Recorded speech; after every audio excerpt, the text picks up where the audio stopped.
Battlefield 2042 is finally among us. It has been 3 years since the last iteration was released, the longest wait between mainline games ever since the franchise made its Xbox debut back in 2005 with Battlefield 2 Modern Combat.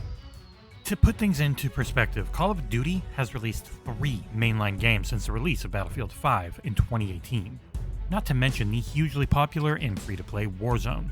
On top of that, Battlefield 2042 is also the first game designed with the new generation of consoles in mind, which naturally raises the expectations of fans of both the franchise and the first-person shooter genre. Simply put, there is a very high bar to reach for here. And how does it fare in the end? Well, let's find out in the XboxEra review of Battlefield 2042.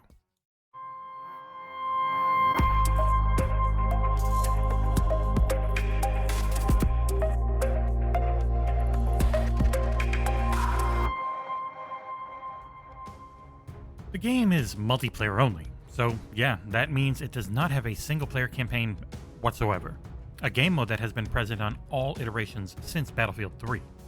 Instead, DICE decided to put all of its efforts into the game's online portion, which is split into 3 sections.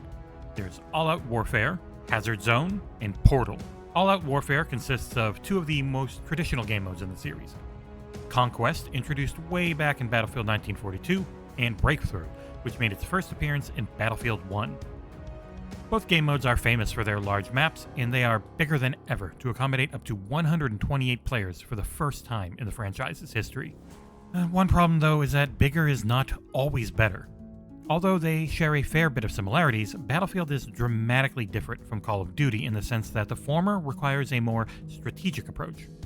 You cannot blindly assault control points expecting to be successful, and when you are playing with 127 other people, it can be borderline impossible to make sure that everyone is keeping that in mind. The result can be a very frustrating experience. Most people act as if they are playing Team Deathmatch, running forward out in the open, which always leads to death by snipers or a vehicle. The gunfight then gets concentrated in a specific part of a giant map, while the rest of it quickly becomes bland and empty. To summarize, the bigger maps turn Battlefield 2042 into much more of a vehicle-focused game, which can be frustrating if you're looking for a nice gunfight. And it gets even more frustrating when there are no vehicles available, since, as I said, we are counting on 127 other people knowing how to properly play, forcing you to wander around the map by foot at times. Like every competitive game out there, the experience gets better when you're playing with a real squad, but the developers should always keep the casuals in mind if they want to avoid that frustration among a good chunk of the fanbase. When you get into a nice lobby, the experience gets much better though. There are 7 maps available at launch: Hourglass, Discarded, Manifest, Kaleidoscope, Orbital Breakaway, and Renewal. Each one of them brings a different experience to the table, ranging from the Egyptian deserts to a more urban background in South Korea. The size of the maps also means that each battlefield consists of multiple and varied combat areas, and the extreme weather effects contribute to an even more chaotic warfare thanks to some epic set pieces involving sandstorms and tornadoes. And this is when the game truly shines. 128 players among tanks and helicopters with snipers up on roofs, all while a gigantic tornado is approaching you. This is a pure Battlefield. The other high point of the game for me is Portal. Developed by Ripple Effect Studios, formerly known as DICE LA, Battlefield Portal is a community-driven platform within Battlefield 2042. Players can create a custom lobby using maps, weapons, and vehicles from different eras of the franchise, including Battlefield 1942, Battlefield Bad Company 2, and Battlefield 3. That's right, Battlefield 42 includes reimagined content from 3 of the most popular entries in the franchise, including some classic maps: 1942's Battle of the Bulge and El Alamein, Bad Company 2's Arica Harbor and Valparaiso, and 3's Caspian Border and Noshar Canals. This is a highly customizable experience that can put players into unique situations, like a World War II era team against foes with modern weapons, with no HUD or minimap, and with restricted vehicles. There are truly too many custom options to even begin to list them here, and it excites me to think what the community might come up with. But as with every community-driven feature, Battlefield Portal is a double-edged sword. Since it depends entirely on what the community comes up with, sometimes it may be hard to find a nice lobby.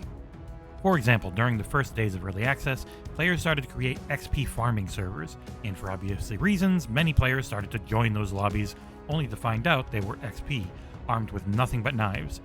DICE had to quickly put out a hotfix that impacted the effectiveness of those servers. Additionally, I was hit with far too many bugs while trying to join lobbies. There was a time in which I tried to join a match and entered a queue that consisted of only me, even though the server was far from being full. I was then stuck in said queue, unable to cancel the matchmaking or join another server or even another game mode, and I had to force quit the game and launch it again, which leads us to the unfilled potential of this title. I might have hinted at it during this review, but I do have to outright say it. Battlefield 2042 has the potential to be something special, but at the moment, it is simply not it. The developers turned away from a campaign mode to focus solely on the multiplayer, which, according to many, was always the true strength of the franchise.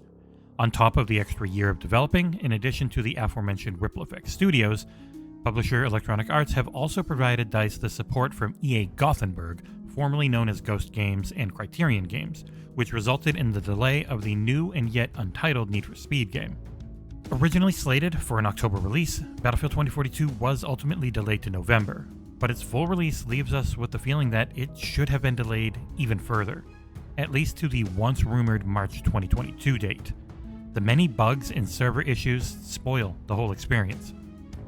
Far too many times, I had to restart the game and wait for the online servers to connect, and some odd UI decisions left me wondering what they were thinking.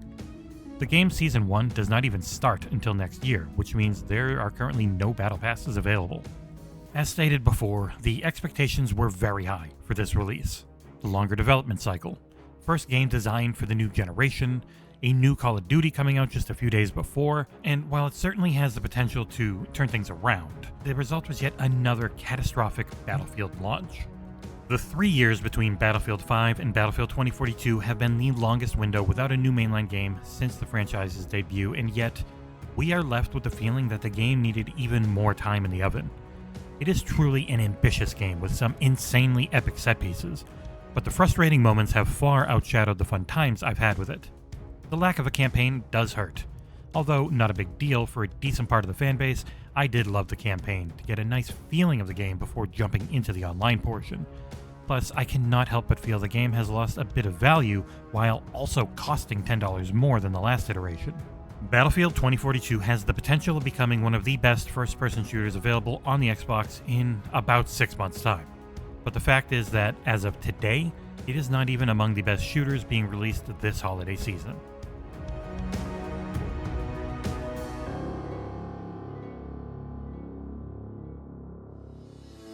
This was Jesse Norris reading Bruno Costa's excellent review. And if you liked it, please like, comment, and subscribe, and it'll really help us out. And we'll see you here next time on XboxEra.